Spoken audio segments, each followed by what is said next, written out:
ಹರೇ ಕೃಷ್ಣ. ಎಲ್ಲರೂ ಹೇಗಿದ್ದೀರಾ? ನಾನು ಸ್ವಲ್ಪ ಪರವಾಗಿಲ್ಲ, ವಾಯ್ಸ್ ಸರಿ ಹೋಗಿದೆ ಅನ್ಕೋತೀನಿ. ನೀವೇ ಹೇಳಬೇಕು. ಇವತ್ತು ಸಿಹಿ ಕುಂಬಳಕಾಯಿ ಪಲ್ಯ ಹೇಗೆ ಮಾಡೋದು ಅಂತ ಹೇಳ್ಕೊಡ್ತೇನೆ. ಆದರೆ ನಾನು ಹೇಗೆ ಮಾಡ್ತೀನಿ ಅಂತ ತೋರಿಸ್ತೀನಿ. ಏನಿಲ್ಲ, 2 ಈರುಳ್ಳಿ ಮತ್ತು ಒಂದೆರಡು ಸಣ್ಣದು ಟೊಮೆಟೊ ಹೆಚ್ಚಿಟ್ಕೊಂಡಿದ್ದೀನಿ. ಇದು ಅರ್ಧ ಕುಂಬಳಕಾಯಿ, ಸಿಹಿ ಕುಂಬಳಕಾಯಿ. ಸಿಪ್ಪೆ ಏನು ತೆಗೆದಿಲ್ಲ ನಾನು, ಒಳಗಡೆ ಬೀಜ ಮಾತ್ರ ತೆಗೆದಿಟ್ಕೊಂಡಿದ್ದೀನಿ ಅಷ್ಟೇ. ಏನಿಲ್ಲ, ಸ್ಟವ್ ಹಚ್ಬಿಟ್ಟು ಒಂದು ಬಾಣಲೆ ಇಟ್ಟು 1-2 ಸ್ಪೂನ್ ಎಣ್ಣೆ ಹಾಕ್ಕೊಂಡಿದ್ದೀನಿ. ಎಣ್ಣೆ ಕಾಯ್ದ ತಕ್ಷಣ ಸಾಸಿವೆ, ಒಂದು ಅರ್ಧ ಸ್ಪೂನ್ ಸಾಸಿವೆ ಮತ್ತು 1 ಸ್ಪೂನ್ ಕಡಲೆಬೇಳೆ. ನಿಮ್ಗೆ ಎಷ್ಟು ಬೇಕೋ ಅಷ್ಟು ಒಗ್ಗರಣೆಗೆ ಹಾಕ್ಕೊಳ್ಳಿ. ಚೆನ್ನಾಗಿರುತ್ತೆ ಕಡಲೆಬೇಳೆ, ಉದ್ದಿನಬೇಳೆ ಹಾಕ್ಕೊಂಡ್ರೆ. ಅದು ಕ್ರಿಸ್ಪಿಯಾಗಿರುತ್ತೆ, ಮಧ್ಯ ಮಧ್ಯ ಸಿಗ್ತಾ ಇರುತ್ತಲ್ಲ, ಚೆನ್ನಾಗಿರುತ್ತೆ ಟೇಸ್ಟು. ಚಪಾತಿ ತಿನ್ನುವಾಗ ನಾನು ಚಪಾತಿ ಮಾಡ್ಕೊಂಡಿದ್ದೀನಿ. ರೊಟ್ಟಿಗೂ ಚೆನ್ನಾಗಿರುತ್ತೆ, ದೋಸೆಗೂ ಚೆನ್ನಾಗಿರುತ್ತೆ. ಸ್ವಲ್ಪ ಗ್ರೇವಿ ಥರ ಮಾಡಿಕೊಂಡ್ರೆ, ನಾನಿಲ್ಲಿ ಪೂಡಿ ಪಲ್ಯ ಥರ ಮಾಡ್ಕೊಂಡಿದ್ದೀನಿ ಚಪಾತಿಗೆ ಅಂದ್ಬಿಟ್ಟು. ಕಡಲೆಬೇಳೆ ಫ್ರೈ ಆಗಿದ ತಕ್ಷಣವೇ ಈರುಳ್ಳಿ ಹಾಕ್ಕೋತಾ ಇದ್ದೀನಿ. ಈರುಳ್ಳಿ ಹಾಕ್ಕೊಂಡು ಫ್ರೈ ಮಾಡ್ಕೋಬೇಕು. ಸ್ವಲ್ಪ ಈರುಳ್ಳಿ ಕ್ರಿಸ್ಪ್ ಆಗೋ ತನಕ ಹುರ್ಕೋಬೇಕು. ಚೆನ್ನಾಗಿ ಬೇಯಿಸ್ಕೋಬೇಕು ಈರುಳ್ಳಿನ. ಈರುಳ್ಳಿ ಕೆಂಪಗಾಗಿದ ತಕ್ಷಣ ಕುಂಬಳಕಾಯನ್ನ ತೊಳೆದು ಒರೆಸಿ ಹೆಚ್ಚಿಟ್ಕೊಂಡಿದ್ದೀನಿ. ಸ್ವಲ್ಪ ಹಿಂಗೆ ಹಾಕ್ಕೋತಿದ್ದೀನಿ, ಒಂದು 1/4 ಸ್ಪೂನಷ್ಟು ಹಿಂಗೆ ಹಾಕ್ಕೊಂಡು ಮತ್ತೊಮ್ಮೆ ಮಿಕ್ಸ್ ಮಾಡ್ಕೋತೀನಿ. ಈರುಳ್ಳಿ ಮತ್ತು ಹಿಂಗು ಇದೆಲ್ಲ ಒಗ್ಗರಣೆ ಹಾಕಿದ್ದೆಲ್ಲ ಮಿಕ್ಸ್ ಮಾಡ್ಕೋತೀನಿ. ಈರುಳ್ಳಿ ಒಂದು ಅರ್ಧ ಬೆಂದ ತಕ್ಷಣವೇ ಕ್ಯೂಬ್ಸ್ ಥರ ಕಟ್ ಮಾಡ್ಕೊಂಡಿದ್ದೆಲ್ಲ ಸಿಹಿ ಕುಂಬಳಕಾಯಿ ಅದನ್ನು ಹಾಕ್ಕೋತಾ ಇದ್ದೀನಿ. ಅದು ನೋಡಿ, ಸಣ್ಣನಾರ ಹೆಚ್ಕೋಬೋದು, ದಪ್ಪನಾರ ಹೆಚ್ಕೋಬೋದು. ನಾನು ಈ ಸೈಜಲ್ಲಿ ಹೆಚ್ಚಿಟ್ಕೊಂಡಿದ್ದೀನಿ. ನಿಮ್ಗೆ ಹೇಗೆ ಅನ್ಸುತ್ತೆ. ಇದು ಸ್ವಲ್ಪ ಲೇಟು ಬೇಯೋದು, ಇನ್ನೂ ಸಣ್ಣ ಹೆಚ್ಚಿಟ್ಕೋಬೇಕಾಗಿತ್ತು. ನನಗೆ ಪಲ್ಯ ಮಾಡುವಾಗ ಅನ್ನಿಸ್ತು ಇನ್ನೂ ಸ್ವಲ್ಪ ಸಣ್ಣಗೆ ಹೆಚ್ಕೋಬೇಕಾಗಿತ್ತು ಅಂತ. ಕುಂಬಳಕಾಯಿ ಹಾಕಿ ಮಿಕ್ಸ್ ಮಾಡ್ಕೋಬೇಕು. ಈರುಳ್ಳಿ ಒಗ್ಗರಣೆ ಜೊತೆಗೆ ಮಿಕ್ಸ್ ಮಾಡಿಕೊಂಡು ಬೇಯಿಸ್ಕೋಬೇಕು. ಒಂದು ಸ್ವಲ್ಪ ಲೇಟ್ ಆಗುತ್ತಿದ್ದು ಬೇಯೋದು.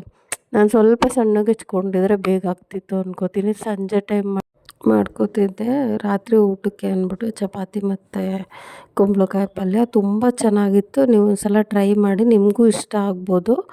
ಒಂದು ಸಲ ಟ್ರೈ, ನೀವು ಯಾವ ಥರ ಮಾಡ್ತೀರಂತ ಗೊತ್ತಿಲ್ಲ. ಇದು ನಾನು ಮಾಡೋ ಥರ ಮತ್ತು ಚಪಾತಿಗೂ ಚೆನ್ನಾಗಿರುತ್ತೆ, ರೊಟ್ಟಿಗೂ ಚೆನ್ನಾಗಿರುತ್ತೆ. ಇವಾಗ 2 ಟೊಮೊಟೊ ಹಾಕ್ತೀನಿ. ಇದು ಹುಳಿ ಟೊಮೊಟೊ, ಸಣ್ಣ ಸಣ್ಣ ಟೊಮೊಟೊ ಇಟ್ಕೊಂಡಿದ್ದೆ ನಾನು 2. ಅದನ್ನ ಹೆಚ್ಚಿಟ್ಕೊಂಡಿದ್ದೆ, ಮಿಕ್ಸ್ ಮಾಡ್ತಾಯಿದ್ದೀನಿ ಕುಂಬಳಕಾಯಿ ಈರುಳ್ಳಿದ್ರ ಜೊತೆ ಮಿಕ್ಸ್ ಮಾಡಿ ಬೇಯಿಸ್ಕೊತೀನಿ. ಟೊಮೆಟೊ ಹಾಕಿದ್ಮೇಲೆ ಸ್ವಲ್ಪ ಉಪ್ಪು, ಕುಂಬಳಕಾಯಿ ಪಲ್ಯಕ್ಕೆ ಎಷ್ಟು ಬೇಕೋ ಅಷ್ಟು ಉಪ್ಪು ಹಾಕ್ಕೋತಾ ಇದ್ದೀನಿ.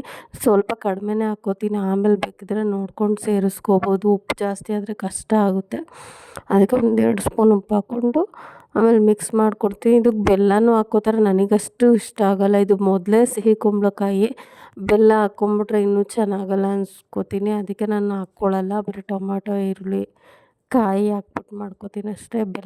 ಕೆಲವ್ರು ಬೆಲ್ಲ ಹಾಕ್ಕೋತಾರೆ, ನನಗೆ ಇಷ್ಟ ಆಗೋಲ್ಲ. ನಿಮ್ಗೆ ಬೇಕಿದ್ರೆ ಸೇರಿಸ್ಕೋಬೋದು. ಆಮೇಲೆ ಹಸಿಮೆಣ್ಸಿನ್ಕಾಯಿ ಹಾಕ್ಕೋತಾರೆ, ನಾನೇನು ಹಸಿಮೆಣ್ಸಿನ್ಕಾಯಿ ಹಾಕ್ಕೊಳ್ಳಲ್ಲ. ಸ್ವಲ್ಪ ಬೇಯಬೇಕು ಇದು ಕುಂಬಳಕಾಯಿ ಟೊಮೆಟೊ ಎಲ್ಲ. ಒಂದು ಅರ್ಧ ಗ್ಲಾಸ್ ನೀರು ಹಾಕ್ಕೋತಾ ಇದ್ದೀನಿ. ಇಲ್ಲಾಂದರೆ ಅದು ತಳ ಹಿಡಿದ್ಬಿಡುತ್ತೆ, ಇದು ಸೀದೋದಂಗೆ ಆಗಿಬಿಡುತ್ತೆ. ಟೇಸ್ಟ್ ಚೆನ್ನಾಗಿರಲ್ಲ, ಸೀದೋದ್ರೆ ಅದೇ ಸ್ಮೆಲ್ ಬರ್ತಾ ಇರುತ್ತೆ. ಅದಕ್ಕೆ ಒಂದು 1/4 ಗ್ಲಾಸಷ್ಟು ನೀರು ಹಾಕ್ಕೊಂಡು ಮಿಕ್ಸ್ ಮಾಡ್ಕೊಂಡು ಬೇಯಿಸ್ಕೊತೀನಿ. ಒಂದು ಪ್ಲೇಟ್ ಮುಚ್ಚಿ ಬೇಯಿಸ್ಕೊತೀನಿ. ತುಂಬ ಚೆನ್ನಾಗಿರುತ್ತೆ. ಪ್ಲೀಸ್ ಒಂದು ಸಲ ಟ್ರೈ ಮಾಡಿ ಫ್ರೆಂಡ್. ಪ್ಲೀಸ್ ನನ್ನ ಚಾನಲ್ನ ಸಬ್ಸ್ಕ್ರೈಬ್ ಮಾಡಿ, ಸಪೋರ್ಟ್ ಮಾಡಿ. ರೆಸಿಪೀಸ್ ಇಷ್ಟ ಆಗ್ತಿದೆ ಅಂತ ಕಮೆಂಟ್ ಮಾಡಿ ಹೇಳಿ ಹೇಗಿರುತ್ತೆ. ಬೇರೆ ಯಾವುದಾದ್ರೂ ಬೇಕಿದ್ರೂ ನೀವು ಕಮೆಂಟ್ ಮಾಡಿ, ನಾನು ಮಾಡ್ತೀನಿ, ತೋರಿಸ್ತೀನಿ. ಅಂದರೆ ನಾನು ಹೇಗೆ ಮಾಡ್ತೀನಿ ಅಂತ ತೋರಿಸ್ತೀನಿ ಅಷ್ಟೇ. ನಾನು ಎಲ್ಲ ಬರುತ್ತೆ ಅಂತ ಹೇಳ್ಕೋತಾ ಇಲ್ಲ. ಓಕೆ, ಒಂದು ಸ್ವಲ್ಪ ಬೇಯಬೇಕದು, ಅದಕ್ಕೆ ನೀರು ಹಾಕಿದ್ದೀನಿ. ಹಾಗೆ ಇದ್ದರೆ ಒಂಥರ ಡ್ರೈ ಆಗಿಬಿಡುತ್ತೆ, ತಿನ್ನೋಕ್ಕೂ ಆಗೋಲ್ಲ, ಹಂಗೆ ಆಗ್ಬಿಡುತ್ತೆ. ಅದಕ್ಕೆ ಒಂದು ಸಲ ತೆಗೆದು ನೋಡಿಕೊಂಡೆ, ಇನ್ನೂ ನೀರು ಹಾಗೆ ಇತ್ತು. ಅದೆಲ್ಲ ನೀರೆಲ್ಲ ಇದಾಗಬೇಕು, ಖಾಲಿ ಆಗಬೇಕು. ನಾನು ಹಾಕಿದ್ದೆಲ್ಲ ಬೇಯಬೇಕು ಕ್ಲೀನಾಗೆ. ಒಂದು 2 ನಿಮಿಷ ಆದಮೇಲೆ ಓಪನ್ ಮಾಡಿ ನೋಡ್ಕೋತೀನಿ. ಈಗ ಪರವಾಗಿಲ್ಲ, ಬೆಂದಿದೆ. ಒಂದು ಅರ್ಧ ಭಾಗ ಬೆಂದಿದೆ ಅಂತ ನೋಡ್ಕೊಂಡು ಮಿಕ್ಸ್ ಮಾಡಿಕೊಂಡು ಇನ್ನೊಮ್ಮೆ ಮಿಕ್ಸ್ ಮಾಡ್ಕೋತಾ ಇದ್ದೀನಿ, ಉಪ್ಪು ಇದೆಲ್ಲ ಹಾಕಿದ್ದು. ಮತ್ತು ಮುಚ್ಚಿ ಬೇಯಿಸ್ಕೊತೀನಿ ಒಂದು 2 ನಿಮಿಷ.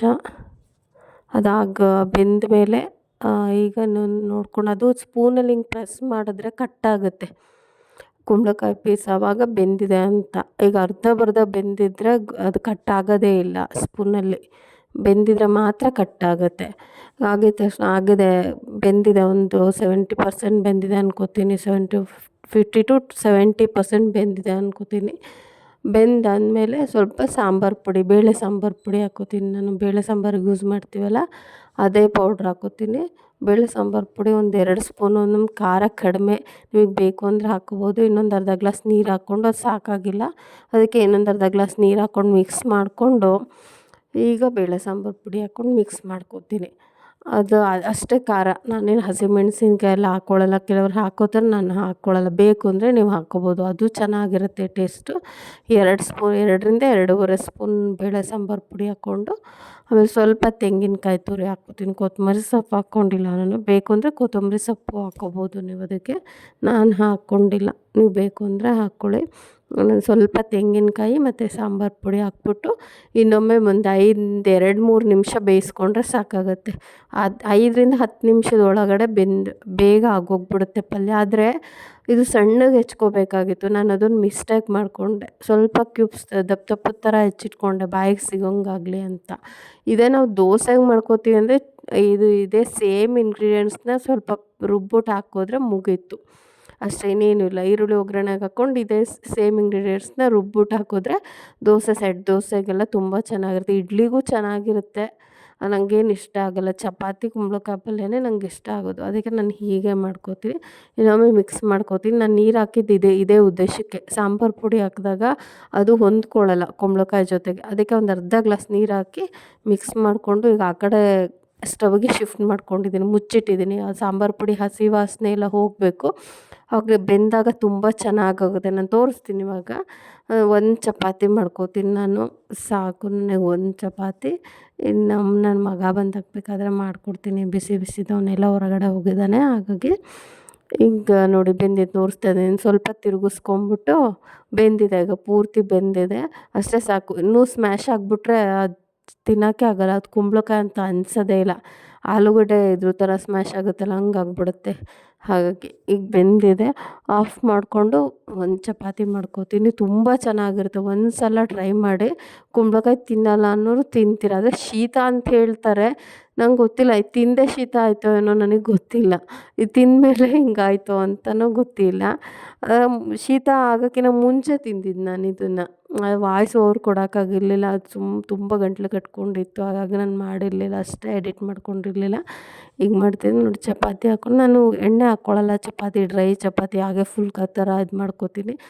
ಈ ಕಡೆ ರೊಟ್ಟಿನೂ ಅಲ್ಲ, ಈ ಕಡೆ ಚಪಾತಿನೂ ಅಲ್ಲ, ಹಾಗಿರುತ್ತೆ ನಮ್ಮ ಚಪಾತಿ. ಸ್ವಲ್ಪನೂ ಎಣ್ಣೆ ಹಾಕ್ಕೊಳ್ಳಲ್ಲ ನಾನು. ಹಿಟ್ಟು ಕಲಸುವಾಗ ಒಂದು ಸ್ಪೂನ್ ಎಣ್ಣೆ ಹಾಕ್ಕೊಂಡಿರ್ತೀನಿ, ಅಷ್ಟು ಬಿಟ್ಟರೆ ನಾನು ಮತ್ತೆ ಹಾಕ್ಕೊಳ್ಳೋದೇ ಇಲ್ಲ. ಸಾಫ್ಟಾಗಿ ಚೆನ್ನಾಗಿ ಬರುತ್ತೆ. ಸ್ವಲ್ಪ ಬಿಸಿ ನೀರಲ್ಲಿ ಕಲಿಸ್ಕೋಬೇಕಷ್ಟೆ ಚಪಾತಿ ಹಿಟ್ಟನ್ನ, ಆವಾಗ ತುಂಬ ಚೆನ್ನಾಗಿ ಬರುತ್ತೆ. ನೀವು ಬೆಳಗ್ಗೆ ಮಾಡಿದ್ದು ಮಧ್ಯಾಹ್ನ ಬೇಕಾದ್ರೂ ತಿನ್ಬೋದು, ಸಾಫ್ಟಾಗಿರುತ್ತೆ. ಸ್ವಲ್ಪನೂ ಬೇಜಾರಂತ ಅನಿಸಲ್ಲ ಚಪಾತಿ ತಿನ್ನೋಕ್ಕೆ. ಮತ್ತು ಬೇಕಾದ್ರೆ ತೋರಿಸ್ತೀನಿ ನಾನು ಹಿಟ್ಟು ಕಲಸುವಾಗ ಹೇಗೆ ಕಲಿಸ್ಕೊತೀನಿ ಅಂತ ಅಂದ್ಬಿಟ್ಟು. ಇನ್ನೊಮ್ಮೆ ಇದು ಕಲಸಿರೋದೇ ಇತ್ತು, ಅದೇ ಹಿಟ್ಟಲ್ಲಿ ಮಾಡ್ತಿದ್ದೀನಿ ನಾನು. ಇನ್ನೂ ಹೊಸ್ದಾಗಿ ಕಲಿಸ್ಕೊಂಡು ಮಾಡಿರಲಿಲ್ಲ. ಚಪಾತಿ ಹಿಟ್ಟು ರೆಡಿ ಇತ್ತು, ಅದೇ ಹಿಟ್ಟಲ್ಲಿ ಒಂದು ಚಪಾತಿ ಮಾಡ್ಕೋತಾ ಇದ್ದೀನಿ. ನೋಡಿ ಫ್ರೆಂಡ್, ನಿಮ್ಗೆ ಇಷ್ಟ ಆದರೆ ಲೈಕ್ ಮಾಡಿ, ಶೇರ್ ಮಾಡಿ, ಹಾಗೆ ಒಂದು ಕಮೆಂಟ್ ಮಾಡಿ. ಸಬ್ಸ್ಕ್ರೈಬ್ ಮಾಡದೆ ನೋಡಬೇಡಿ ಪ್ಲೀಸ್. ಸಬ್ಸ್ಕ್ರೈಬ್ ಮಾಡಿ, ಸಪೋರ್ಟ್ ಮಾಡಿ. ಹೇಗಿದೆ ಅಂತ ಈ ವಿಡಿಯೋ ನಿಮ್ಗೆ ಇಷ್ಟ ಆಗಿದೆಯಾ, ಹೇಗಿದೆ ಅಂತ ಒಂದು ಸಲ ಹೇಳಿ, ಗೊತ್ತಾಗುತ್ತೆ. ಎಷ್ಟೊಂದು ಜನ ನೋಡ್ತಿರ್ತೀರ, ಯಾರೂ ಲೈಕ್ ಮಾಡೋದಿಲ್ಲ ಮತ್ತು ಸಬ್ಸ್ಕ್ರೈಬು ಮಾಡ್ಕೋತಿಲ್ಲ, ಹಾಗೆ ನೋಡ್ತಿದ್ದೀರ. ಪ್ಲೀಸ್ ಒಂದು ಸಬ್ಸ್ಕ್ರೈಬ್ ಮಾಡಿ, ಶೇರ್ ಮಾಡಿ, ಕಮೆಂಟ್ ಮಾಡಿ. ಇಷ್ಟೋ ತನಕ ವಿಡಿಯೋ ನೋಡಿದ್ದಕ್ಕೆ ತುಂಬ ಥ್ಯಾಂಕ್ಸ್. ಈ ಚಪಾತಿ ಹೇಗೆ ಬಂದಿದೆ ಅಂತ ಅಂದ್ಬಿಟ್ಟು ತುಂಬ ಸಾಫ್ಟಾಗಿತ್ತು ಫ್ರೆಂಡ್. Thank you.